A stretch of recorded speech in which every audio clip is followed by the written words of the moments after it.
Hello, everybody. Me and Buzzy wanted to give you kind of an update. We're still working on a lot of different stuff. Malkoff kind of took a little bit of a back burner because like we're working on Halloween stuff. We're working on Halloween stuff, and sage sage stuff because we want to like at least do maybe like 3 Sage games on the channel. And Sonic Utopia was a blast for me and Bugsy to even play. It was that good. Yeah. So the two of us have been hard at work on a lot of other things too. namely, namely um, since Sonic Dream Press is taking so long to be created, and I'm still thinking over and rewriting scripts and various other things. I've been working on Professor What off and on. Vendetta for Robotnik, again, is kind of it's in a weird way, it promotes both of my shows that are being created by me. In a way, tying tying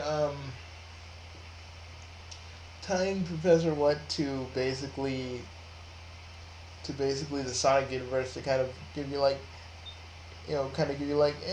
there's an alternate version of this where Bugsy Hedgehog wasn't the professor, but this kind of shows you what it was. Again, I'm thinking of putting more short stories out, more about the professor and various other things, so you know a little bit more about him and his history.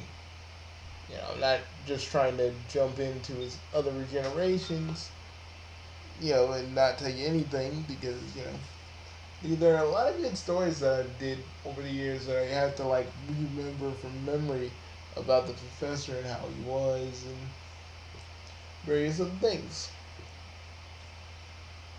Most of it is rewrites because of various elements. But it's gonna be pretty cool when it's finally done.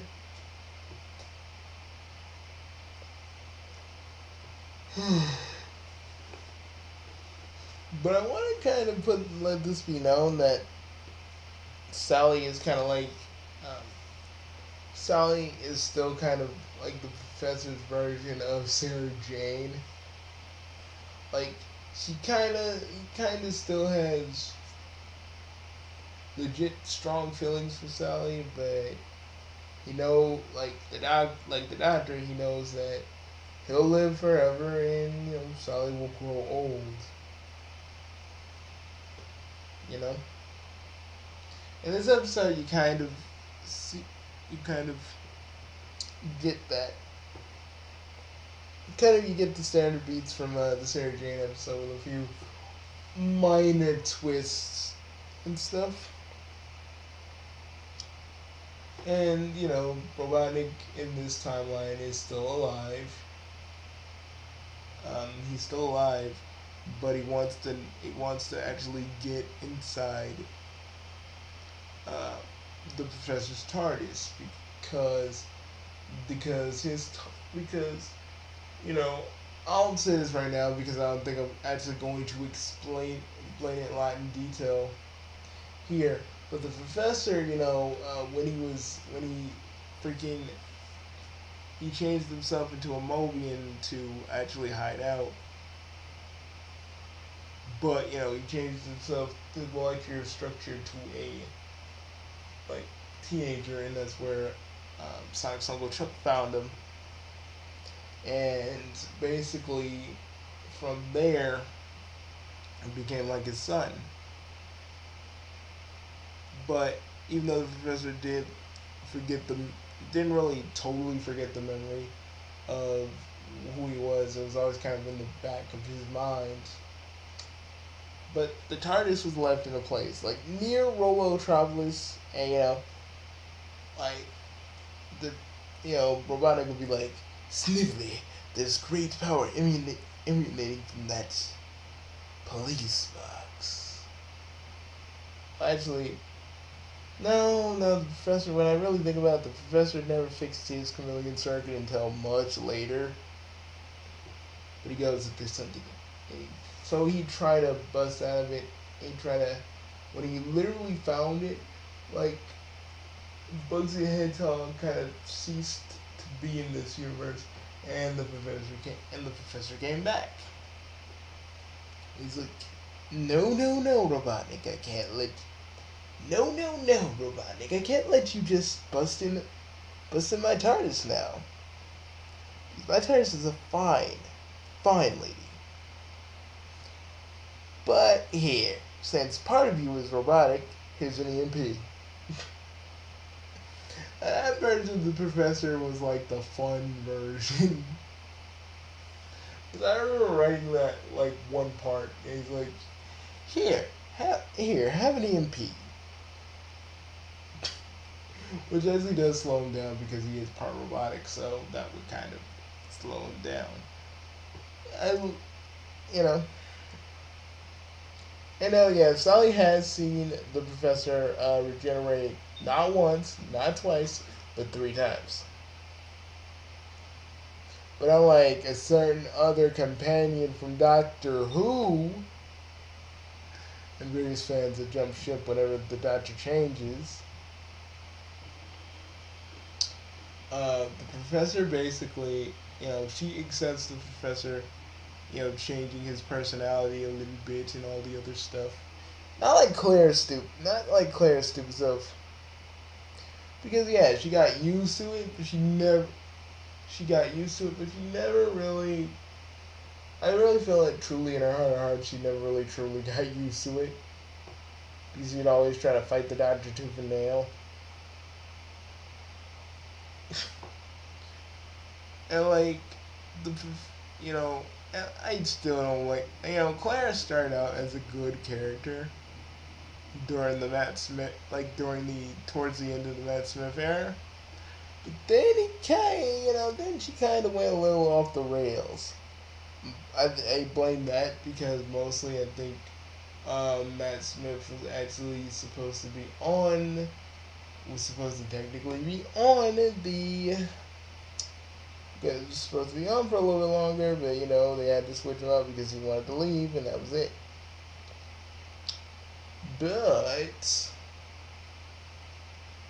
But, yeah, like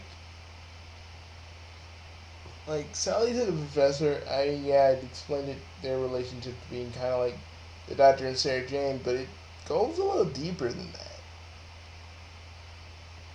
You know,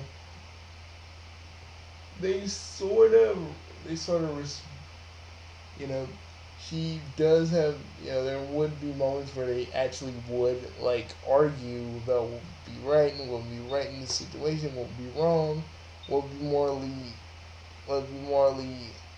good for good for the situation that they're in, a whole bunch of stuff.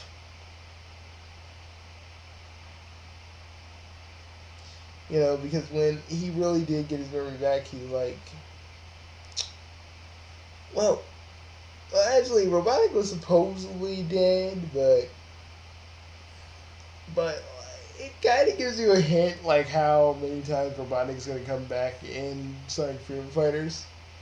Just a little cross hint, but he actually did. He actually does come back in Vendetta for Robotnik as basically Mecha Robotnik.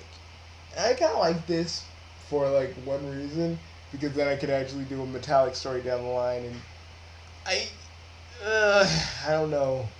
I mean, it's pretty obvious from that one picture I did way back when I was still getting this series up and running, that the Metallics were kind of gonna be like the Cybermen of the Professor What universe, and yeah, they're kind of the main villain of this new first series that I'm working on, and I kind of like it. But you don't see them until much later, but you do. But like regular Doctor Who, there is kind of hints of them around. Garbled, since it's gonna be an audio drama, like garbled messages, and there will be like, but there's something in the distance, or a whole bunch of stuff. But yeah, they're gonna be the first villains, and it's pretty cool because because when you really think about it, the Brotherhood of Metallics are kind of like the Cybermen. But instead of having people converted, they just want to take over.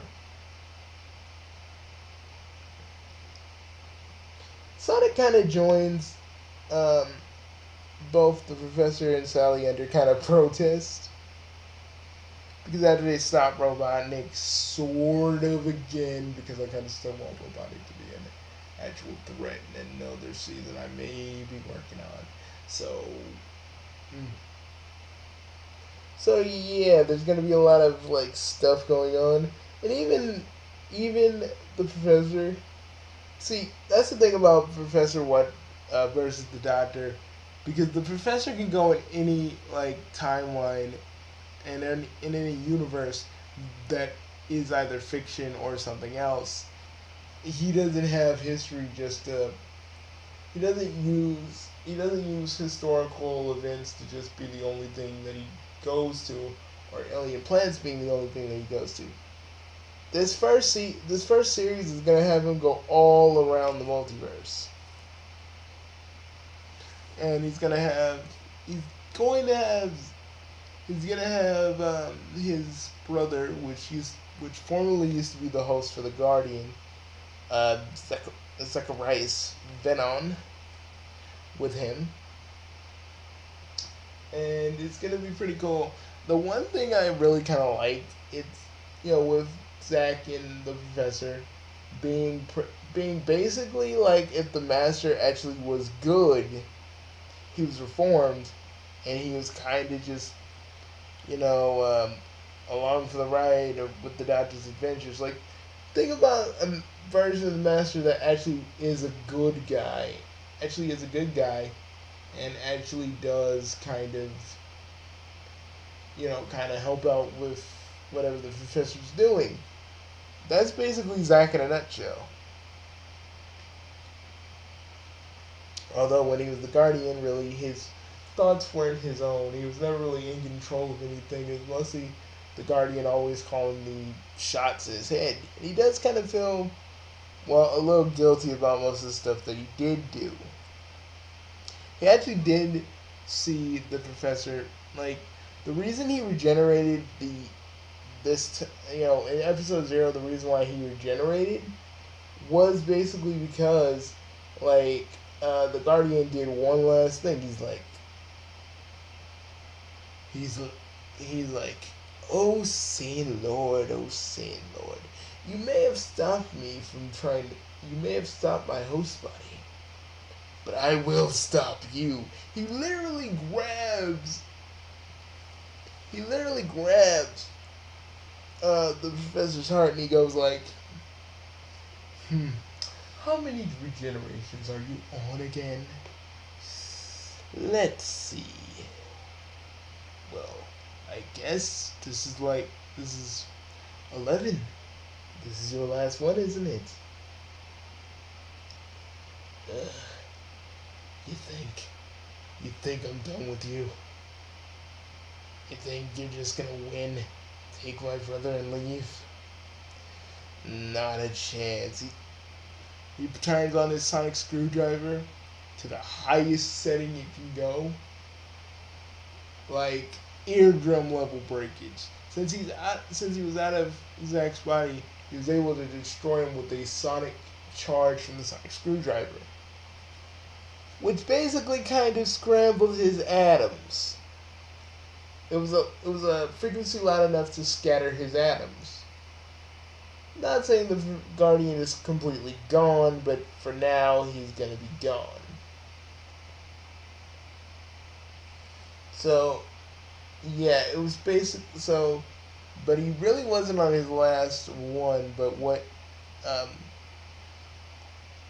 what Zack basically does, since they're both Saiyan Lords, which is like Saiyans and Time Lords mixed together, is he actually gives him um, his regenerate. He actually gives him a few of his regenerations, which means that that Zack Zack basically only has 3 regenerations, and with his 3 regenerations, that's it. He's basically done.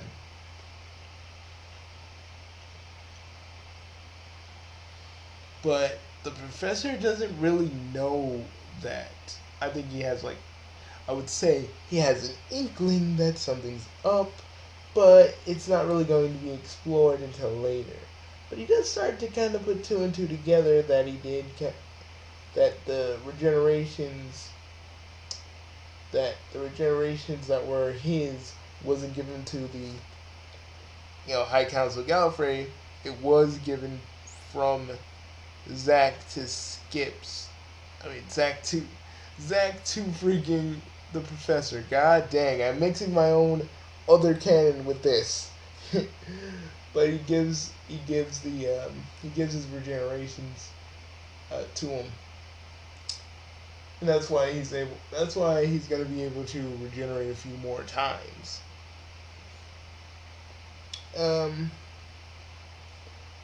and yeah, mostly the professor spent most of his time helping people around the multiverse, but also trying to track down Zack, um,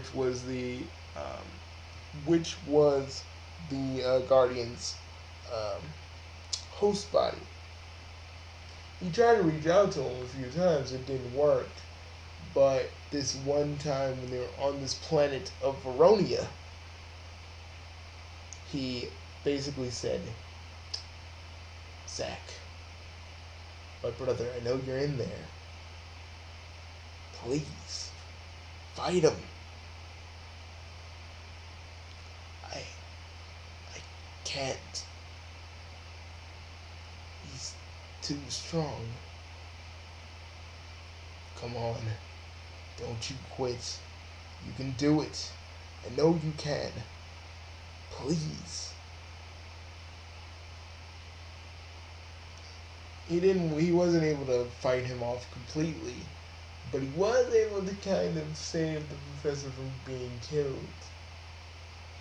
When he actually was able to pull him, but the time that I'm about to talk about, actually he was able to pull the Guardian out of his body using a few little tricks. He used some old Gallifreyan kind of tech to pull him out. He's like right when he's grabbing his heart, that's when he started the sonic blast, just to be like, you may think I'm done, but I rather rot in hell with those bloody Daleks that have you take my brother and use his body any step further than what you've been doing.